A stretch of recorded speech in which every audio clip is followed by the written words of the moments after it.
All right, class. First off, as always, good day. I'm glad you're here. So today we are going to be talking. Oops, my bad. We're going to be talking about the Constitution. We're going to analyze what and why a Constitution are created. We're going to critique the importance and effectiveness of political parties, and lastly, develop a logical argument on whether our Constitution needs to be rewritten. Okay. So here is your warm up picture. Now, thing is, um, you see these two animals, right?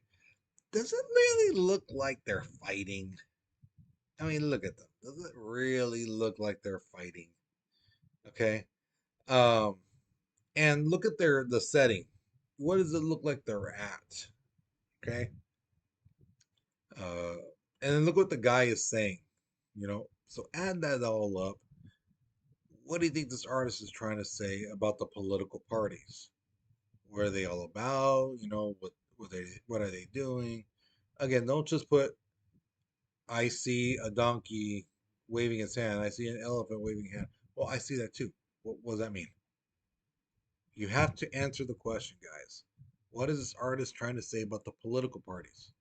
Now, if you don't know which party represents which animal, look it up. Okay? Look up animal for Democratic Party, animal for Republican Party. There you go. Okay? So think about it, write your response, okay? Because we're moving on in three, two, one.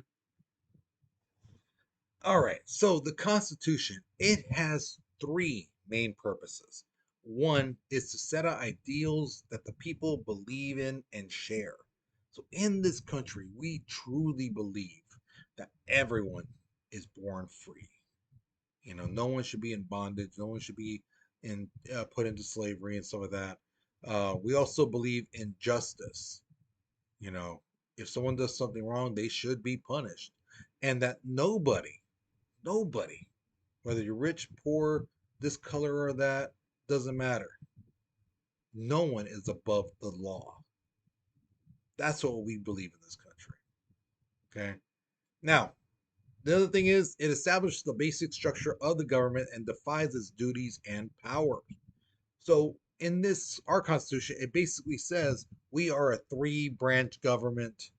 Here's Congress, here's the president, here's the Supreme Court. And it basically says what each one does.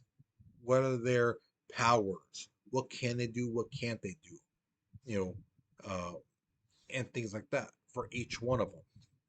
The last thing, it provides the supreme law for the country. And that's where our amendments come in. Okay. Our amendments are our rights, 1 through 27.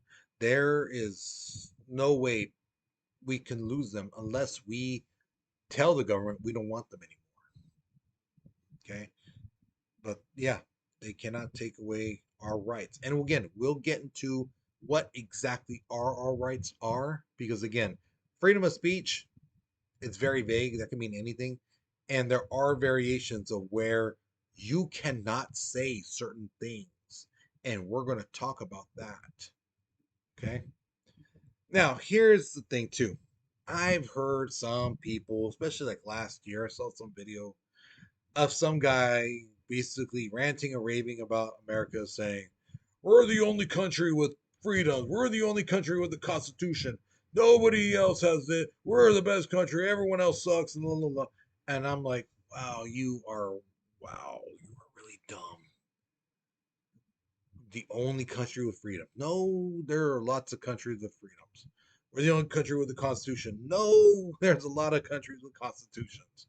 Great example: Canada, France, Kenya, India, Italy, Switzerland all have constitutions and freedoms. And just like ours, it says how their government is ran. So, yeah, are we the only ones? No. Is our system perfect? No. Is it good? Sure. Sure, it's good. Other countries around the world have looked at ours and basically used as an example. Okay. Now, what kind of government do we have? We have a constitutional government. And it basically, again, clearly sets a limit what the president can and can't do, what Congress can and can't do, how they can check one another, things like that. Now, the preamble, what is it? It's a statement that sets forth the goals and purposes to be served by the government. Okay. Now, every country is different. Ours starts off like this: We, the people in the United States, in order to form a more perfect union, establish justice, ensure tranquility, provide for the common defense, promote the general welfare, and secure the blessing of liberty to ourselves and our posterity, do ordain and establish this Constitution for the United States of America. My gosh, that's beautiful. And like I told students in class, that is amazing. It's just beautifully well written. But here's the thing: what does it mean? I've asked students in class, and they read the same thing I did, and I said, "Yeah, great." I didn't say what to read it. I said, "What does it mean?" Nobody had an idea. So let me break it down for you. Okay? It says, "We the people, us, everyone here in this country, right? We're forming a more perfect union." Okay? What does that mean? More perfect? How can something be more than perfect? As one student said. It's simple, guys. It basically means that we're going to try to do better. We're going to try to do better every day, every year, every generation. Do better than what our ancestors did, what we did a year ago, what we just did yesterday. We're going to try to do better every time. That's our goal: do better. Okay? We are going to establish justice. Make sure that, hey, the laws are followed, and if someone breaks it, they pay for their punishment. Okay? Ensure tranquility. Again, tranquility means like a peace, calmness, a serene thing, for everyone. Provide for the common defense. Take care of people, ourselves and people around us. Promote the general welfare, meaning we're going to take care of not just one particular group of people, or one part of the country. No, everyone. We're going to take care of everyone. Do what's best for everyone, not just a certain group or a sprinkle of people. Okay? And secure the blessing of liberty. Again, secure freedoms that we enjoy to ourselves and our posterity. Posterity is our legacy. Okay? You are your parents' legacy, your grandparents' legacy. Okay?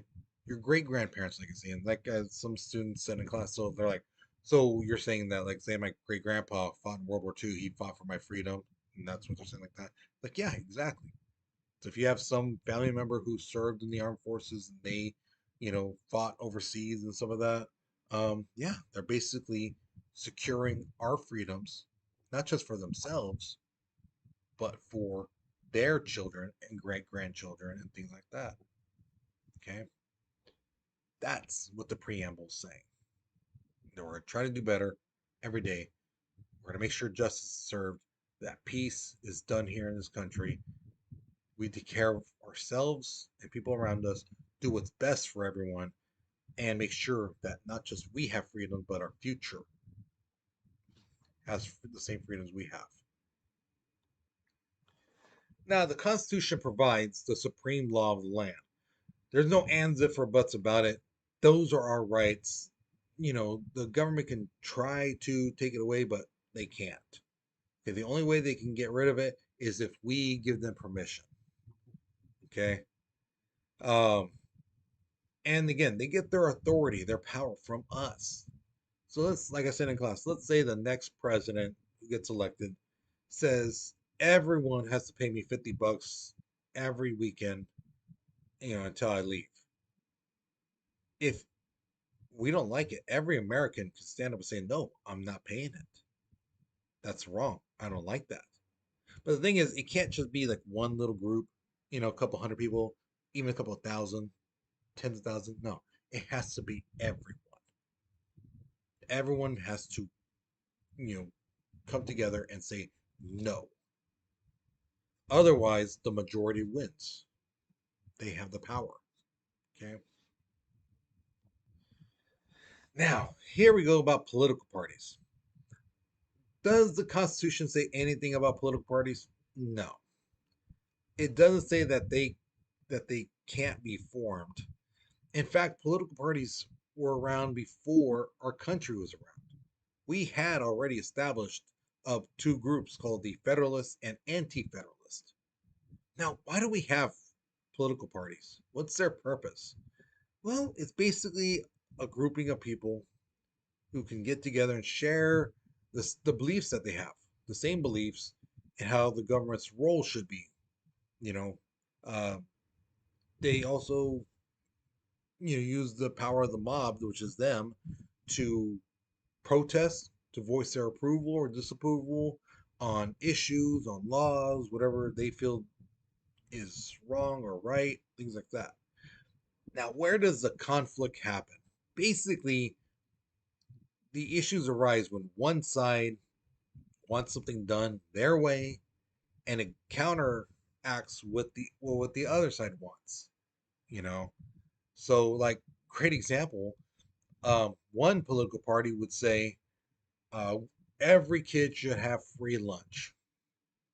The other political party says no, they shouldn't have free lunch. Now, are they saying that because they want to be mean? No. Some of them feel like, hey, that's going to cost our country too much money because who's going to pay for it? The taxpayers, and that's going to cost a lot.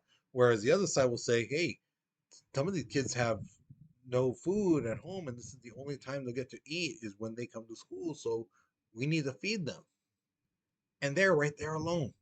That's a issue where they clash. Okay.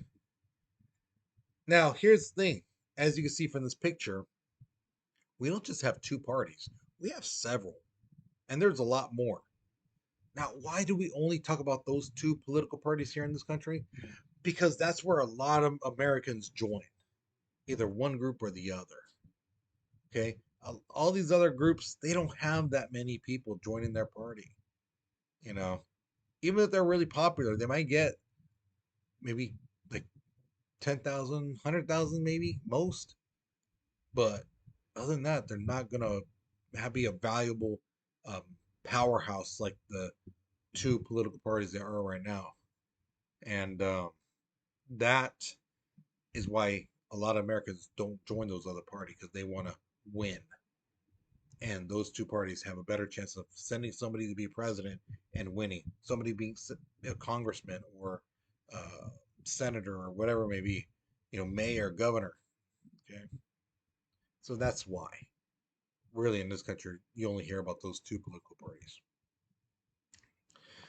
All right, so that's the end of this lesson. So hopefully you learned something new. Hopefully you enjoyed this. Again, later on we will be getting into the rights, your rights, the presidency, the powers of them, sitting with Congress. Okay, but that'll be next grading period. Okay, so with that being said, guys, you take care, you be safe, and I'll see you guys later. Okay.